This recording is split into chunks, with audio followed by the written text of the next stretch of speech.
I think one of the major benefits of deregulation is, by virtue of the definition itself, it's saying that the government is actually moving out of that particular service or activity and pushing it to the private sector to deal with. The minute you do that, certain things begin to happen. The first thing is that, being a private sector activity, there's investment, and most private sector people want to return on their investment. Then it implies that they've got to be efficient, and because you've deregulated, that means there are more people operating. It's not a monopoly of government, and therefore there's competition. Because there's competition, you all have to be efficient and all have to try and see how you can become profitable. You all have to see how you can offer better service. In order to do all these things, it means you have to run a very, very good and tight organization. In order to run a good and tight organization, you have to get people, your processes right, your people right, recruit the right people, pay them the right amount, offer the right training, and a whole host of other things that ensures that your organization is operating a lot better than the man next door. So that's the fundamental thing about this concept of deregulation and how it begins to impact organizations, even the man on the street, even the way of life that we have today.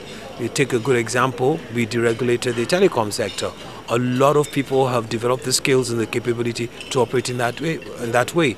You look at the systemic impact it has had, the value chain to support the whole telecoms industry, the ecosystem around it. More and more people are involved, more and more people are trained, more and more people are equipped to be able to deal with these things. So the concept of deregulation is one that it touches our lives in so many ways, and the most fundamental thing about it is that it gets government out of that business for which it is not designed to do, and puts it in the hands of the people that are hungry enough to do it. Well, I mean, the fact that remains here is that our economy is not growing the way it should. But having said that, we need to be careful, because whenever we make statements like that, I always say let's look at it in a regional way. You find out that you look at certain regions of the country, the economic rate of activity is a lot higher than other parts of the country. That's the first thing.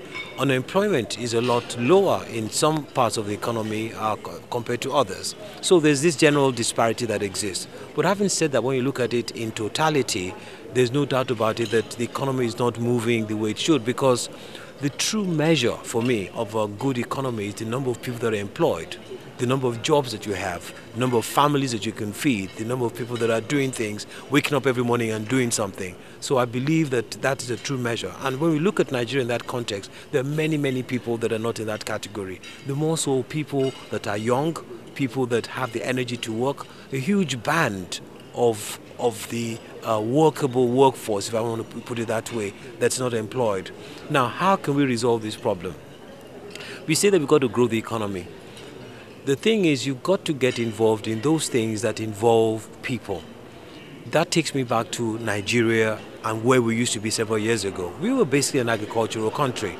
We developed tremendous competencies in agriculture, and because of this competence we had in agriculture, people were training, our banking system was geared towards agricultural support, we had research institutes that were geared towards agricultural support, the whole concept of our railway system was towards agriculture. So many things were geared towards that, and we were developing competencies in that area, and more people were involved. But what happened is that oil turned up. And when oil came, we all abandoned agriculture and thought that, why would I have to work hard to earn $1 when somebody is doing the work by just drilling and passing the money to me? So rather than take the revenues that we had from oil to promote agriculture, to the extent that we are now having a lot of backward integration, we are now, before things really began to crumble, we were having all these industrial estates. The industrial estates, Agbara Industrial Estate, Ikeja Industrial Estates, many all around the country. And what was happening is that they were all now beginning to beneficiate the raw materials that we're producing from agriculture.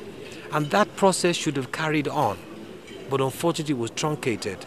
But when that process happened, people were involved in farming and were now getting involved in the manufacturing and all the value chain of activities involved there. We need to get ourselves back to that stage. We need to sort of look at all the various areas that we must be in order to make progress. Our educational system is gone bad because there's been no pool for good quality people, because our industrial sector has been very, very slow. If the industrial sector had been very active, there will be a continuous pull for good quality people. I would have been forced to generate and create good quality people. But the demand has been low, and therefore the response has sort of been likewise. If you ask me the way forward, I believe that this government, this country, should spend a tremendous amount of money in infrastructure development. We should build major roads, and I'm not talking of just your normal maintenance. Really invest in building roads. I think by doing that, building our roads, building our railways, and so on and so forth, we begin to open up opportunities for various people to participate.